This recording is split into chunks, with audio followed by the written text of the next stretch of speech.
বন্ধুরা 40তম বিসিএস এর প্রিলিমিনারিতে গণিত অংশে ৭৪ নম্বর একটি প্রশ্ন আছে, সেটা হচ্ছে এবিসি ত্রিভুজের কোণ বি সমান সমান ৪৮ ডিগ্রি এবং এবি সমান সমান এসি হলে ই এবং এফ এবি এবং এসিকে এমনভাবে ছেদ করে যেন ই এফ সমান্তরাল বিসি হয়।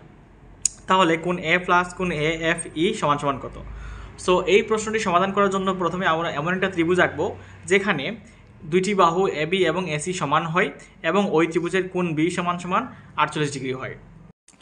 এই প্রশ্নটি সমাধানের জন্য আমরা এমন একটি ত্রিভুজ আঁকবো যে ত্রিভুজের দুটি বাহু সমান থাকবে। এই ত্রিভুজকে আমরা এবিসি দিয়ে চিহ্নিত করি এবং প্রশ্নতে যেহেতু বলা হয়েছে কোণ বি হচ্ছে 48 ডিগ্রি এবং বলা হয়েছে এবি বাহু এবং এসি বাহু হচ্ছে সমান।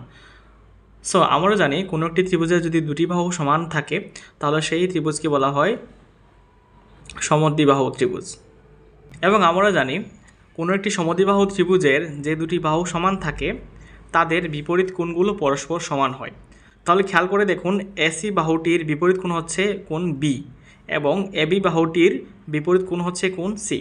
এবং যেহেতু এই ত্রিভুজটি একটি সমদ্বিবাহু ত্রিভুজ, তাই এই ত্রিভুজের কোণ বি এবং কোণ সি উভয়ই সমান হবে। তাহলে কোণ বি যদি 48 ডিগ্রি হয় তাহলে কোণ সিও হবে 48 ডিগ্রি। আবার আমরা জানি কোনো একটি ত্রিভুজের তিন কোণের সমষ্টি হচ্ছে 2 সমকোণ অথবা 180 ডিগ্রি। তাই আমরা লিখতে পারি কোণ এ প্লাস কোণ বি প্লাস কোণ সি সমান সমান হচ্ছে 180 ডিগ্রি।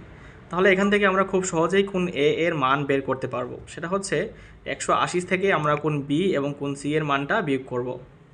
তাহলে 180 থেকে দুইবার 48 বিয়োগ করলে এটার উত্তর হবে 84 ডিগ্রি।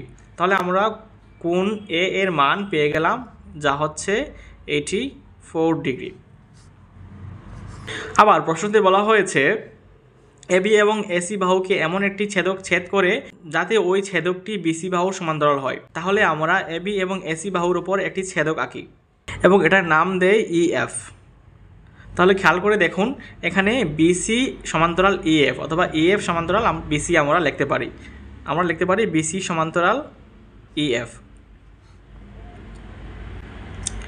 এবার আমরা একটু খেয়াল করে দেখব, এই দুটি বাহু যদি পরস্পর সমান্তরাল হয় এবং তাদের ওপর দিয়ে যদি কোনো একটি রেখা যায় অথবা কোনো একটি লাইন যায়, তাহলে তাদের মধ্যে যে কোণ তৈরি হবে সেই কোণগুলো পরস্পর সমান হবে। কোনো সমান্তরাল লাইনের উপর যদি কোনো রেখা যায় তাদের উপর দিয়ে, তাহলে তাদের মধ্যে যে কোণ তৈরি হবে সেই কোণগুলো পরস্পর সমান হয় এবং এই কোণের নাম হচ্ছে অনুরূপ কোণ এবং অনুরূপ কোণগুলো পরস্পর সবসময় সমান হয়। তাহলে খেয়াল করে দেখুন, আমরা কোণ সি এর মান পেয়েছি, রাইট? কোণ সি এর মান হচ্ছে 48 ডিগ্রি, রাইট? তাহলে আমরা এখানে কোণ এ এফ ই এর মানও বের করতে পারবো। তাহলে কোণ এ এফ ই এর মান হচ্ছে 48 ডিগ্রি, রাইট? তাহলে প্রশ্নটি যেহেতু বলা হয়েছে কোণ এ প্লাস কোণ এ এফ ই সমান সমান কত, তাহলে আমরা খুব সহজেই এখন বের করতে পারবো কোণ এ এর মান হচ্ছে 84 ডিগ্রি এবং কোণ এ এফ ই এর মান হচ্ছে 48 ডিগ্রি। তাহলে আমাদের উত্তর হচ্ছে 132 ডিগ্রি। এটাই হচ্ছে এই প্রশ্নের উত্তর। ভিডিওটি ভালো লাগলে অবশ্যই একটি লাইক দিয়ে এবং বন্ধুদের মধ্যে শেয়ার করবেন এবং আমাদের চ্যানেলটি সাবস্ক্রাইব করে আমাদের সাথেই থাকবেন। ধন্যবাদ সবাইকে।